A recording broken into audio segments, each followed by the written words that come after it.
So Rakai had a plan, a real one. Not, I'm gonna go live and see what happens, an actual structured, produced, fully promoted plan. He was gonna check himself into a boarding school, stream the entire experience, and let the internet watch him get disciplined in real time. The school agreed. He shot a trailer. He set a date. April 17th, 2026. And for about 2 seconds, it genuinely looked like this kid was about to do something different. Then, the school started getting death threats and the whole thing collapsed before it ever started. Now, before we get into all of that, here's what you need to know about Rakai. He's 17, he blew up off the back of Kai Cenat's Mafiathon 2 subathon, and right now sits at over 2.1 million Twitch followers with 100 million views across all platforms. He sank a basketball shot over Kyrie Irving on camera. The kid has real talent and real numbers. I want to be clear about that because what I'm about to tell you isn't about someone who failed because they weren't good enough. It's about someone who keeps getting in their own way right at the exact moment they could turn things around. And it all started with Mr. Beast. In early April 2026, Rakai gets invited to Mr. Beast's $1 million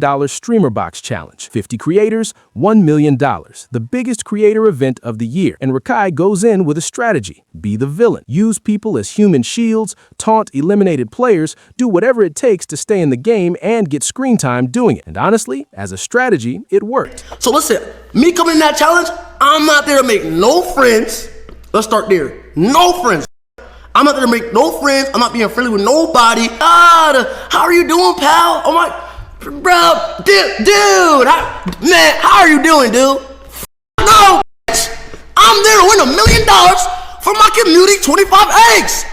I'm not on with y'all, huh?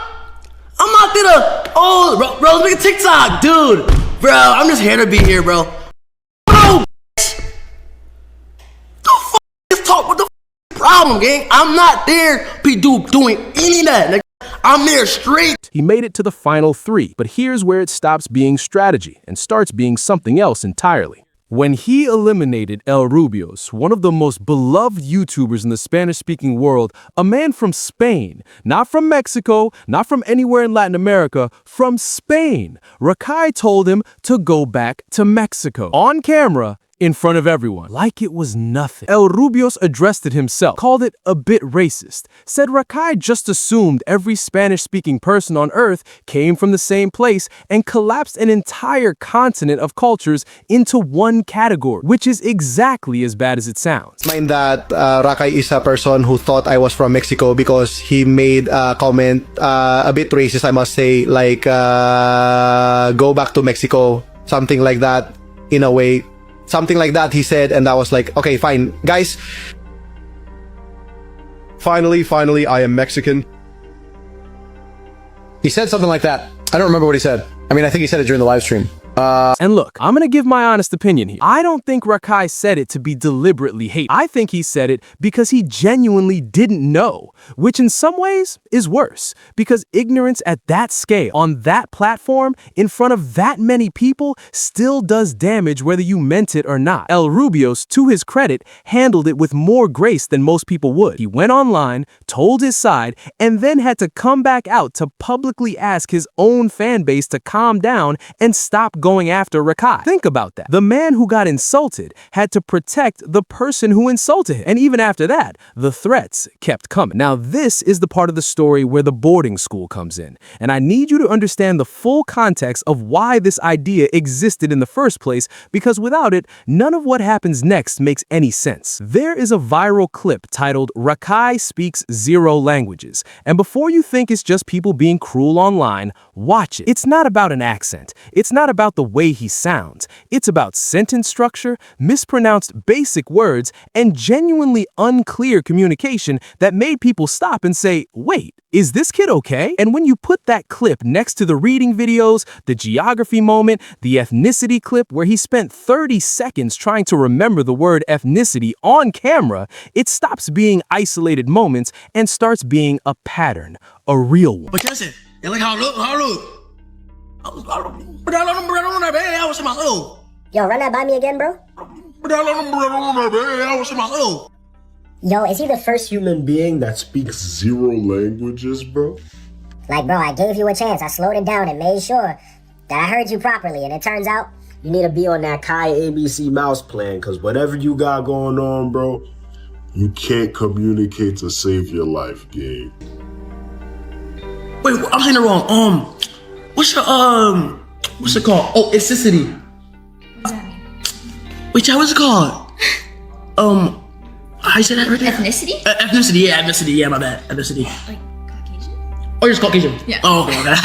Because you could have been like anything else. I don't know. It's like. And this is where I think the conversation gets genuinely important, because when a regular kid at 17 is struggling this badly with basic communication, something happens. Teachers flag it, parents get called, support gets arranged, the system catches it. But when it's happening live on Twitch in front of 1 million people, it doesn't get caught, it gets clipped. His fans say he's young, he's making money, he doesn't need school, and the kid keeps going thinking everything is fine because nobody in his circle is willing to say that it's not. That message, that personality and chaos is enough that you don't need to be able to communicate, is genuinely dangerous to be putting out to the kids watching him at scale. So Rakai's response to all of this was the boarding school stream. And on paper, it was actually a smart idea. Lean into the narrative, show you heard the criticism, turn accountability into content. He shot an official trailer, the school had agreed, the date was set, April 17th, there was a real rollout, and streamer Yonna caught the whole thing unfolding live, and her reaction was pure disbelief. She read Rakai's statement out loud,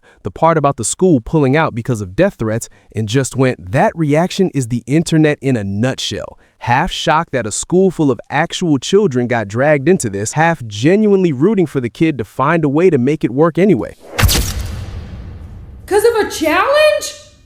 Have we lost our ever-loving minds? Everyone, peace and love! That's so crazy. Oh my gosh. What the heck? Wow. Because of dodgeball? Because of PE class? This is crazy work. Oh my goodness, what? I wonder if he'll be able to find like somewhere else to do it like quickly. You know what I'm saying? Like I wonder if he'll be able to find or be able to resume it. Dang. But here's the thing, and this is what bothers me the most about this entire situation. The boarding school stream didn't fail because Rakai is talentless. It didn't fail because the idea was bad. It failed because of the rollout. Streamer Reggie had already called this before the cancellation even dropped. That's the entire postmortem in 4 sentences. You had a hostile audience that had been sending threats for 2 weeks. You had a school full of children who had nothing to do with any of this. And instead of keeping the location private, instead of showing up quietly and letting the content speak for itself, they dropped a full trailer and handed the internet a target, and the internet used it. You seen the shit with fucking Rakai? He can't do a stream? I don't even know why niggas set themselves up for failure, bro. Like, sometimes it's better to not announce shit and just do it. But Rakai already know this, so it's like, I don't know. Like, I'm dead used to shit going wrong, so I prepare for shit to go wrong before it go right. Right, 100%. On Rakai's side, streamer Dezz came out swinging in his defense, and I hear that, I genuinely do. The ambition is real. Self-funding a live boarding school experience at 17 is not a small thing. But Dezz, with respect, the problem was never the vision. The problem is that you cannot launch a rocket into a storm and then blame the storm when it gets hit. Baby Glitch is not canceled. Baby Glitch had a big stream. And it's like, I feel like this was one of his biggest projects, because he's 17, and majority of y'all that's commenting saying canceled or saying whatever, y'all would never know what he go through as a 17-year-old, because the money he got to spend, the money he makes, the money you know what I'm saying, he's investing to his craft, y'all would never know how I feel to spend that amount of money at that young ass age. So let's just give him grace. He's doing something big for y'all that, you know what I'm saying, it takes a lot of like, you gotta make sure everything is safe, safety protocols, everything gotta be in order. So a project like that gotta be like, you know, very precise. It's people that's higher ups that like, oh, make sure because it's kids in school. You know what I'm saying? He's building his own school at 17 years old. Think about that. Whoever built the school at 17. Shame on you, my man was 24. That's no cap. So here's where everything stands right now. The school is gone. There's no new date. There's no new location. The Mr. Beast permaban is rumored but unconfirmed. Kai is somewhere between regret and silence, and Rakai is 17 years old, sitting in the middle of all of this, with a fan base that just got a school receiving death threats canceled on his behalf. The sad part? The boarding school stream was probably the best thing that could have happened to him. Real structure. Real accountability, a chance to show the 2 million people watching that growth is possible in public the same way the chaos has been public. And it got killed by the exact same behavior that made people think he needed it in the first place. He dug the hole and then couldn't climb into the one thing that might have helped him get out of it. Whether this ends with a comeback or a cautionary tale is still genuinely undecided. But one thing I'll say, and I mean this, the kid has real talent underneath all of this. The question is whether anyone in his circle loves him enough to say what needs to be said before the internet says it for them permanently. To get more content like this, drop your thoughts in the comments. Like and subscribe if you're new. I'll catch you in the next one.